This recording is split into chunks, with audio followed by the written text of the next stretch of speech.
Muito obrigado, Sr. Presidente, Sr. Ministro, Sr. Secretário de Estado, sempre um gosto de revê-los.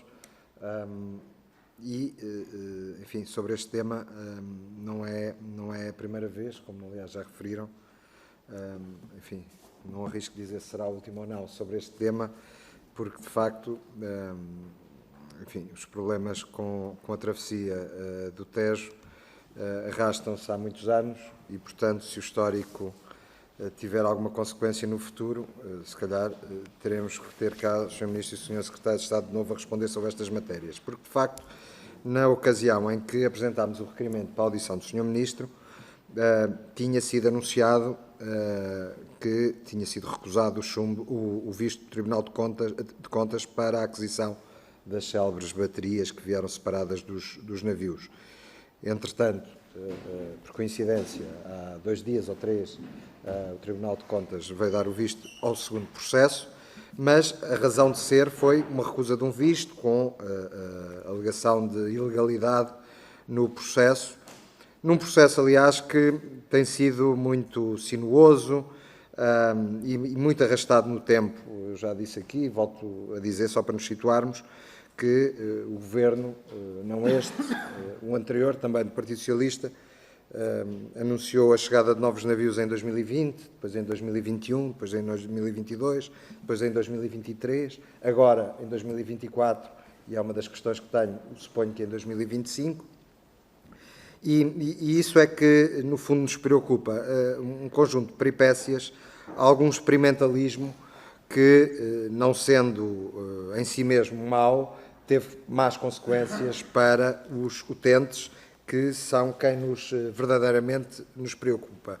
As pessoas estão, há muito tempo, privadas de um serviço de travessia do Tejo que necessitam para as suas vidas, e a forma como a aquisição dos navios foi conduzida não ajudou a diminuir esse tempo de carência deste serviço, antes, pelo contrário, arrastou-se demasiado no tempo e ainda hoje, apesar de terem sido anunciadas alguns avanços por parte do Sr. Ministro, ainda hoje e durante, infelizmente, bastante mais tempo, as pessoas não vão ter um serviço com as condições que merecem e que necessitam.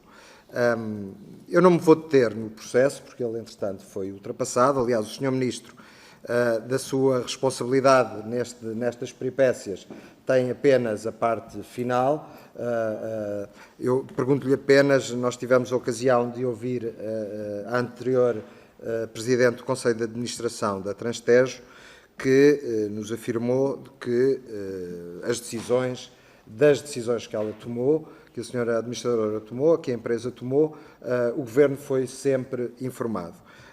E, nomeadamente, relativamente à opção pelo ajuste direto que veio a ser recusado pelo Tribunal de Contas, pergunto-lhe, Sr. Ministro, se teve, na ocasião, foi informado pela Transtejo e se transmitiu alguma posição do Governo relativamente à solução que foi proposta pela Transtejo e que acabou, naquilo que sabemos, na recusa de visto do Tribunal de Contas. Isto quanto ao passado era só a questão que eu tinha para lhe colocar relativamente a essa matéria. Quanto ao futuro, e é isso sobretudo que nos importa, em relação ao futuro e às pessoas, queria-lhe perguntar se o calendário que nos foi transmitido pela atual Presidente do Conselho de Administração da Transtejo, suponho que no futuro próximo da Transtejo e da Soflusa, do único operador de transporte público na travessia do Tejo, se confirma que até ao final do segundo semestre de 2024, os utentes destas duas empresas deixarão de ser confrontados com supressões. Foi isso que a senhora administradora afirmou, que até ao final do segundo semestre acabariam as supressões das carreiras na travessia do Tejo. Outra questão que lhe queria colocar era quanto ao pessoal e à falta de pessoal, que aliás já foi referido. pelo meu colega Bruno Dias. É um problema que nos foi apresentado por diversas vezes, que é de todo conhecido. A falta de pessoal suficiente para a operação também tem prejudicado o serviço e pergunto-lhe concretamente que plano é que está desenhado para dotar a empresa do número de trabalhadores suficientes, com datas e com número de trabalhadores que são necessários e que serão concretizados com que calendário. Por fim, uma última pergunta relativamente ao calendário da aquisição da operação, da entrada em operação dos navios. Nós tínhamos aqui a indicação, numa anterior audição, de que o último dos 10 navios entraria em operação no final de 2025. O Sr. Ministro referiu a possibilidade de antecipar esse calendário e, portanto, a pergunta que lhe deixava era, em concreto, qual é a calendarização, nomeadamente para termos os 10 navios em operação. E já agora, uma dúvida que eu acho que é legítima para quem ouve, por um lado, a senhora administradora afirmar que a partir do segundo semestre de 2024 acabarão as supressões e, por outro lado, que só no final de 2025 é que teremos o total dos novos navios.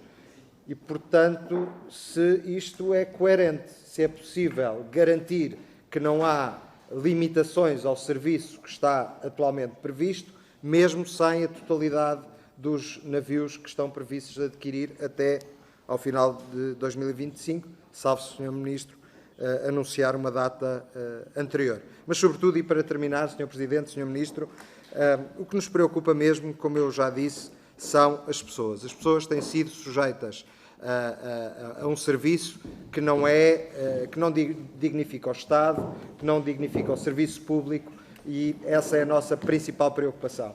O Sr. Ministro, com responsabilidade e com contenção, assumiu as dificuldades, os problemas, eles são patentes, seria estranho que os negasse, mas o que nos preocupa é que, como eu disse há pouco, face ao histórico, não haja mais incerteza, experimentalismos que prejudiquem um serviço que é importante.